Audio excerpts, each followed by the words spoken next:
সবাইকে নমস্কার। আপনাদের ডাকে আবার আমাকে ইসলামপুর আসতে হলো, ছুটে আসতে হলো।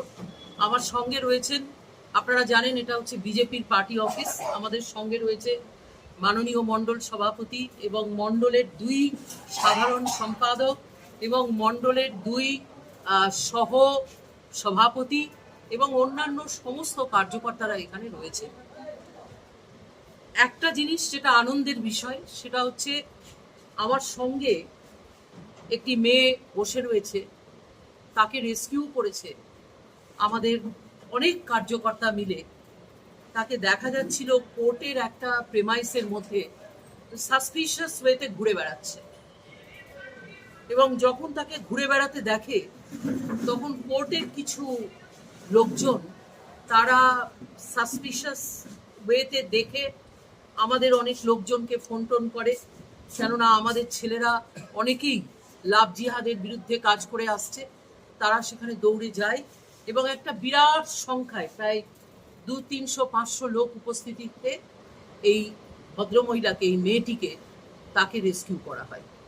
মেয়েটিকে রেস্কিউ করে এখানে রাখা হয়েছে এবং তার বাবা মা, পারিবারিক আরও যারা আছেন তাদেরকে শিলিগুড়ি থেকে এনারাই খবর দিয়ে নিয়ে এসছেন, এবং সেই সঙ্গে তারা ধরে ফেলেছেন একজনকে যিনি অ্যাকিউজড, মানে মোহাম্মদ সাহিল, তাই তো?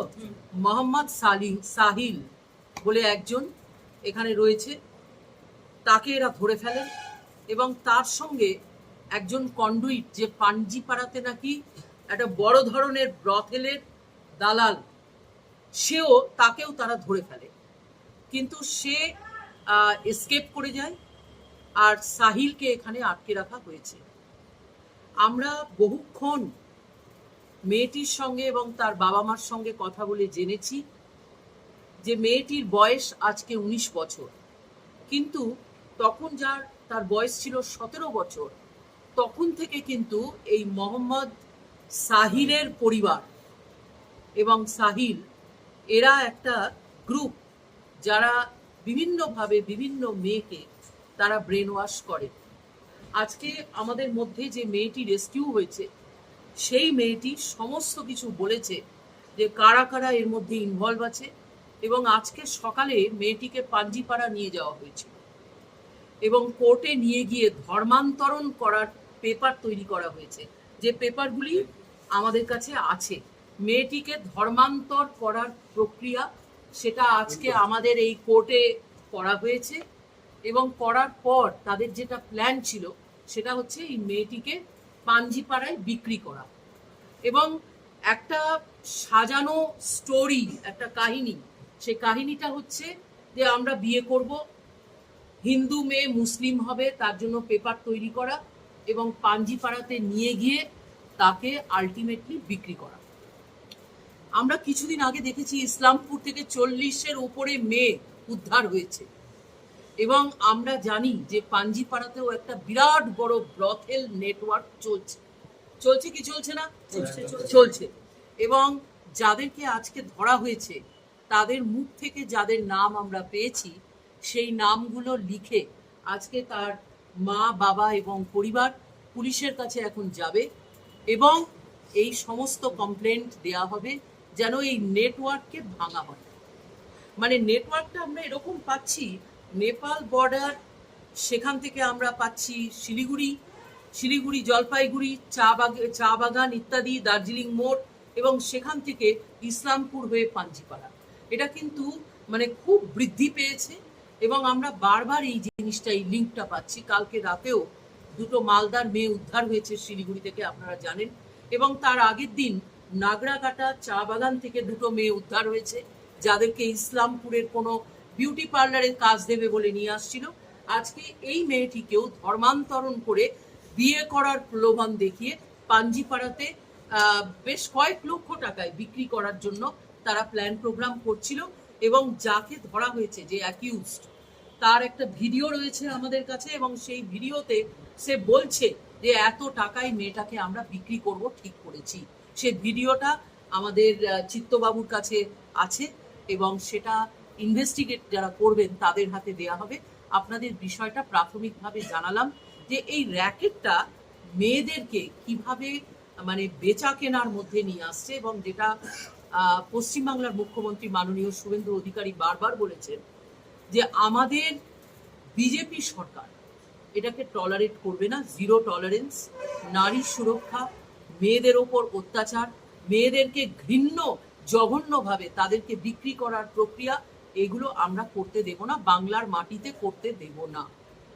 যারা ট্রাফিকার আছেন তাদেরকে বলবো যে আপনারা বাংলা ছেড়ে দিন। আপনাদের সংবাদ মাধ্যমের মধ্যে দিয়ে বলছি, বাংলা ছেড়ে দিন, অন্য কোথাও যান। বাংলায় থাকলে হয় জেল খাটতে হবে, আর না হলে পরে কিন্তু আপনারা এখানে বাঁচতে পারবেন না, আপনাদের এখান থেকে যেতে হবে।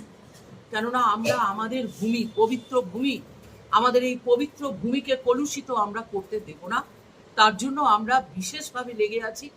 আমাদের প্রত্যেকটি ভারতীয় জনতা পার্টির কার্যকর্তাগণ, এখানকার সোশ্যাল অ্যাক্টিভিস্ট, এদের মতো যারা ইয়াং অ্যাডভোকেটস এবং তরুণ প্রজন্ম, তারা চাইছে যে আজকে মেয়েদের উপরে এই অত্যাচার, ফোর্সফুল কনফাইনমেন্ট এবং sale and purchase of girls তথা ট্রাফিকিং, সেটা বন্ধ করতে হবে। ধন্যবাদ। দেখুন, আমি তো পুলিশ বা ইনভেস্টিগেটিং এজেন্সি নই যে আপনার কোয়েশ্চেনের জবাব দেব। যেটুকু আমরা তার পরিবারের থেকে এবং মেয়েটির থেকে জেনেছি সেটাকে একটুখানি আপনাদের ভাষায় বললাম। বাকিটা আপনাদের ফলো আপ করতে হবে, এবং ফলো আপ করে আগামী দিনে পুলিশের ইনভেস্টিগেশন কোন দিকে যাচ্ছে সেটা আপনাদের দেখতে হবে। এখন কি মেয়ের পরিবার হচ্ছে অভিযোগ করবে ইসলামপুর থানায় ছেলেটির বিরুদ্ধে? অবশ্যই করবেন, তারা বসে আছেন এখানে, এবং ছেলেটিকেও এনারা ধরে রেখেছেন। এখানকার যারা তরুণ যুবক, সুধী নাগরিক, বৃদ্ধ, তারা ধরে নিয়েছে ছেলেটিকে। ছেলেটিও এখানে আছে এবং মেয়ে তার পরিবার সহ এখানে আছে।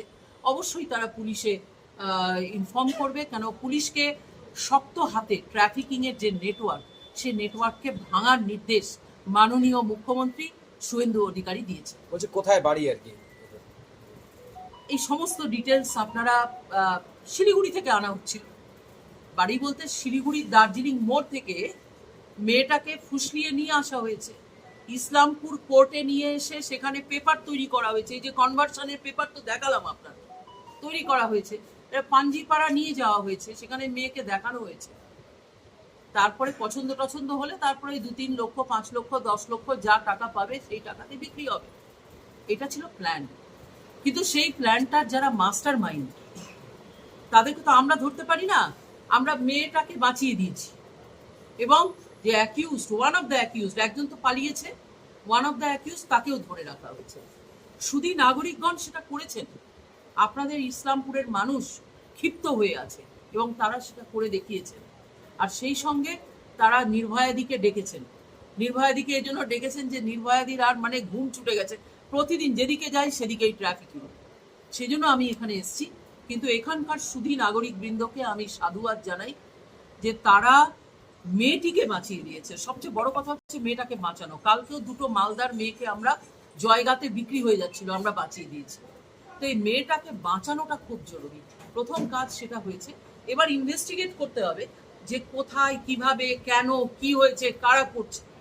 কেননা দেখুন, একটা মেয়ে যার 17 বছর বয়স থেকে তাকে লিওর করা হচ্ছে, কারা করছে, কিভাবে করছে, এবং আজকে সে 19 বছর বয়স হয়ে গেছে, এবং এরপরে যদি তাকে বিক্রি করে দেয় তার জীবনটা শেষ। বলছে যেভাবে ইসলামপুরের যে মানে পতিতালয় আছে যেখানে অভিযান চলেছিল পুলিশের, সেরকম কি পাঞ্জিপাড়াতেও এরকম অভিযানের ইয়ে করছে? দেখুন, সেটা তো আমরা বলতে পারি না, সে তো পুলিশকে করতে হবে। আমাদের কাজ হচ্ছে, যদি আমাদের কাছে কোনো খবর আসে, আমরা যদি দেখি কোনো মেয়েকে কেউ ফুসলিয়ে নিয়ে যাচ্ছে বা লাভ জিহাদে মেয়েটা বিক্রি হয়ে যাচ্ছে, আমরা তো বাধা দেবই। এটাই তো আমাদের কাজ। আমরা তো সমাজকর্মী, আমরা সমাজকর্মী হিসাবে সেই কাজটা করছি। কিন্তু কখন, কোথায়, কে রেড করবে, কি হবে, এটা তো আমরা বলতে পারবো না, পুলিশের ব্যাপার। ছেলেটি কি এখন পুলিশের হাতে তুলে দেবেন আপনারা? অবশ্যই। এই পরিবার বসে আছে, ছেলেটিও এখানে, অবশ্যই তুলে দেওয়া হবে। ধন্যবাদ সবাইকে।